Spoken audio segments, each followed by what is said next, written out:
If you think back a couple of weeks, brothers and sisters, you'll remember that Gerontissa Makrina spoke to us about the great value and spiritual importance of struggle. Why was struggle so valuable or so important? At least in the account of Gerontissa Makrina. It was important, she said, because it attracts the infinite compassion of God. Struggle is important because it struggles the infinite compassion of God.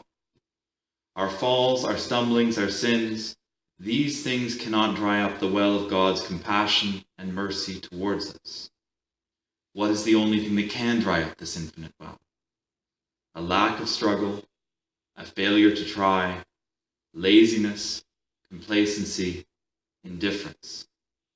This, Gerontissa says, is the most dangerous state and the most dangerous spiritual condition imaginable. So struggle draws compassion, but laziness and complacency dries up the well of God's compassion for us. Only when we stop trying or struggling does God's grace and mercy, His compassion, begin to withdraw from us. We will struggle for the love of God, she writes. If one does not struggle, he is not crowned. And a couple of weeks ago, we looked at what struggle looks like in practical terms. We said that we ought not to think of the commandments, for example, as an all or nothing.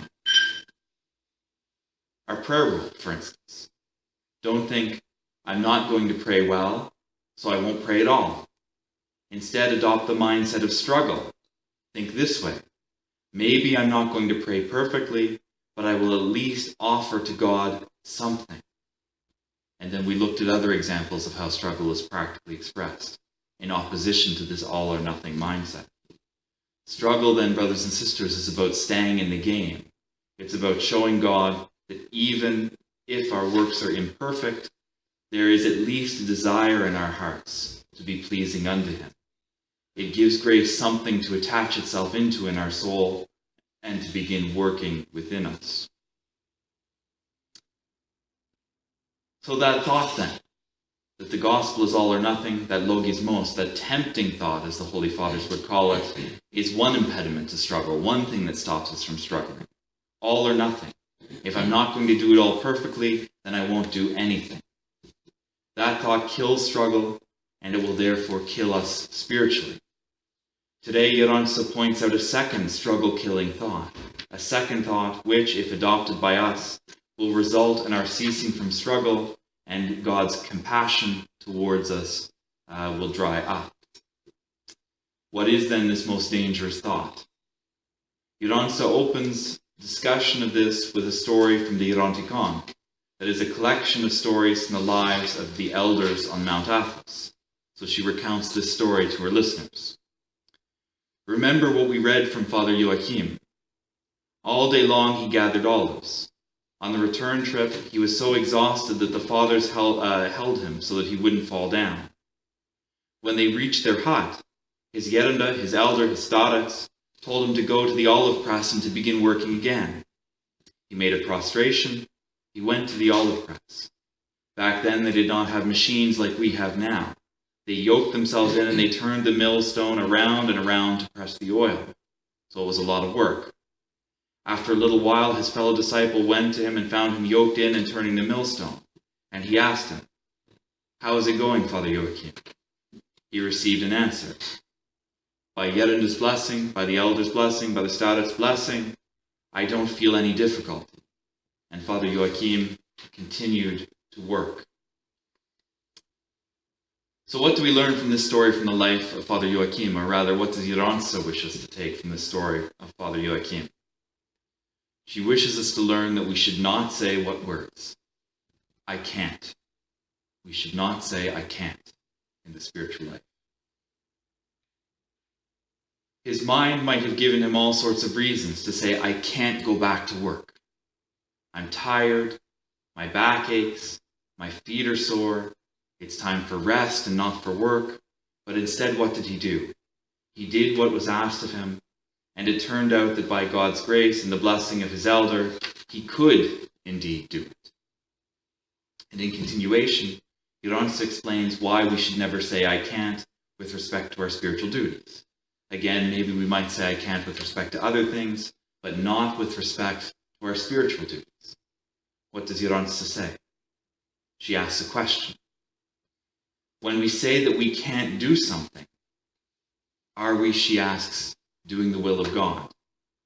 When we say that we can't do something, are we doing the will of God? In other words, when we say I can't, we make ourselves the judge of the situation.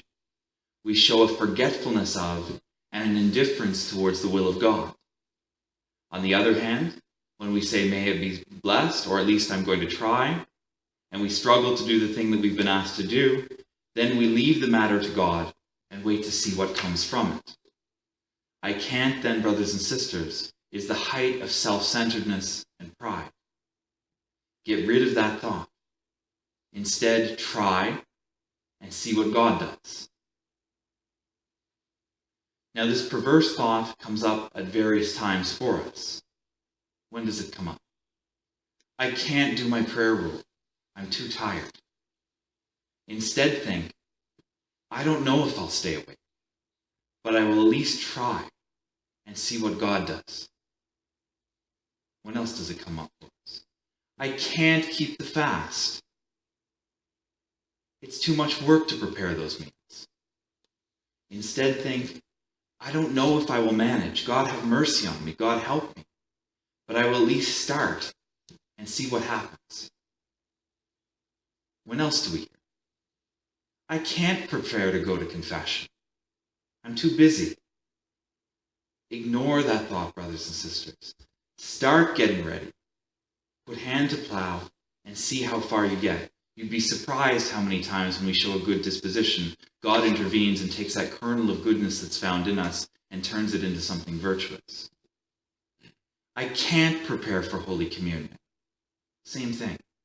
Same thing. Next, Gerontissa tells us where I can't comes from. Where does I can't come from? What does she say? She writes, all the day long the evil one holds us captive and will not let us go, making us see that even small matters are huge and unbearable burdens. So who is it that makes us see small matters as unbearable burdens? The evil one. The evil one. He takes the smallest obligation and makes it seem like a mountain to us so that we don't try, so that we say, I can't. And then God's compassion withdraws from us. So why do I say I can't say my prayers?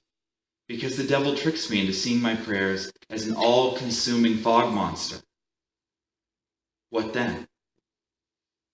It's only a 10 to 15 minute commitment. Our prayer rule is a 10 to 15 minute commitment. But the demons make us think that this is all-consuming, hours-long, impossible to do. Now, the same rule then applies to fasting and to confession and to all the rest of our spiritual obligations. And so what will happen if we put aside these thoughts, these two thoughts that Gerontissa has introduced to us in the last few weeks? On the one hand, the all or nothing, and on the other hand, I can't. And we instead dwell in God's compassion through struggle, even though what we offer might be imperfect and small. Again, here Gerontissa tells us what to expect from this kind of struggle. The sun, she says, dries up the mud until it is bone dry, and any insect is driven out and dies. They cannot stay because the sun burns and hardens this ground. This, she says, is what happens to a person's soul when they struggle and attract God's grace. The grace of God comes like a ray of the sun, especially in temptations, and does not allow us to sin. God's grace then, God's compassion will shine on us, and it will complete the work that we've started, driving out the insects, the dirty things, the passions, and make the soul firm in its inclination towards the good.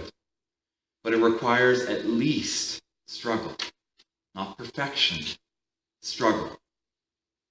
And finally, what is our greatest ally in putting away these thoughts? I can't, all or nothing. Gerontissa says it is the memory of the saints, particularly the ascetics and the martyrs. So why can't we say I can't? because they did. They have the same nature as us. They lived in the same circumstances as we do. And they did. They didn't say, I can't. And if they could, so can we. Amen.